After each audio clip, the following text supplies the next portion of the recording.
बांटना शुरू किया है। ना पीएचडी की डिग्री और ना वैज्ञानिक रिसर्च का कोई आधार, लेकिन इंस्पेक्टर प्रेमचंद शर्मा का दावा है कि गंगा जल ही सैनिटाइजर है। कोरोना महामारी के दौर में गंगा जल का सेवन कोरोना संक्रमण से बचाव करेगा। इंस्पेक्टर साहब के पास इसका कोई वैज्ञानिक आधार नहीं है, लेकिन सरकार की तमाम मंशाओं को ठेंगा दिखाकर प्रेमचंद शर्मा गंगा जल को कोरोना से बचाव का माध्यम होने का दावा कर रहे हैं। थाने में आने वाले लोगों को गंगा जल की बोतल भेजकर ये अफवाह खुद इंस्पेक्टर के द्वारा फैलाई जा रही है। विश्वास है और हो भी रहा है। धीमे धीमे नौचंदी क्षेत्र, मेरा पूरा मेरठ का क्षेत्र शांत हो रहा है और अपराधियों पर आवश्यक कार्यवाही भी, वैधानिक कठोर कार्यवाही में हम पीछे नहीं हट रहे किसी भी कीमत पर।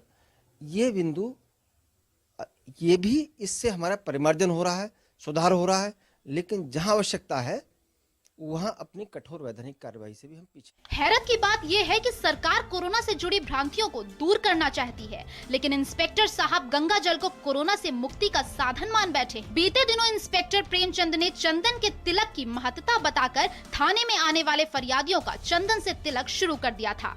ये प्रोजेक्ट अभी तक जारी है। इंस्पेक्टर प्रेमचंद शर्मा का तो ये भी दावा है कि चंदन से तिलक करके और गंगा जल के वितरण से इलाके की और पूरे मेरठ जिले की कानून व्यवस्था में बड़ा सुधार आया है। गंगा का जो जल है, इसमें तमाम दैवीय औषधियां, दैवीय गुण हैं। ये नेचुरल सैनिटाइजर है।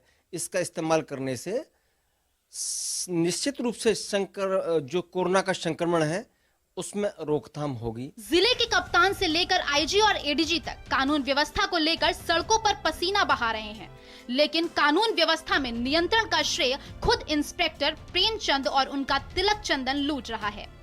वो बात अलग है कि इंस्पेक्टर साहब अपने इलाके का क्राइम कंट्रोल नहीं कर पाए। इस थाने की अपराध मॉनिटरिंग के लिए एसएसपी ने सीओ क्राइम को जिम्मा दे रखा है। खुद के हालात ऐसे हैं कि फरियादी इंस्पेक्टर प्रेमचंद से मिलने के लिए घंटों इंतजार करते रहते हैं और खुद इंस्पेक्टर साहब मीडिया के साथ पब्लिसिटी में बिजी रहते हैं।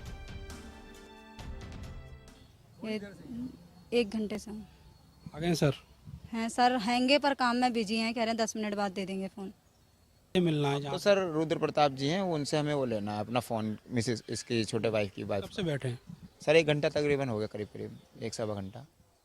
पुलिसिंग वैज्ञानिक आधार पर चलने वाला सिस्टम है, जबकि तिलक चंदन वगैरह धार्मिक चीज़ों से संबंध रखते हैं।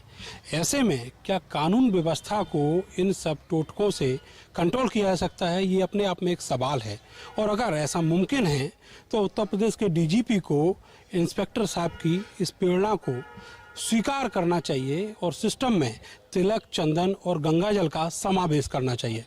कैमरा सहयोगी सानू के साथ में नरेंद्र, भारत समाचार, मेरठ।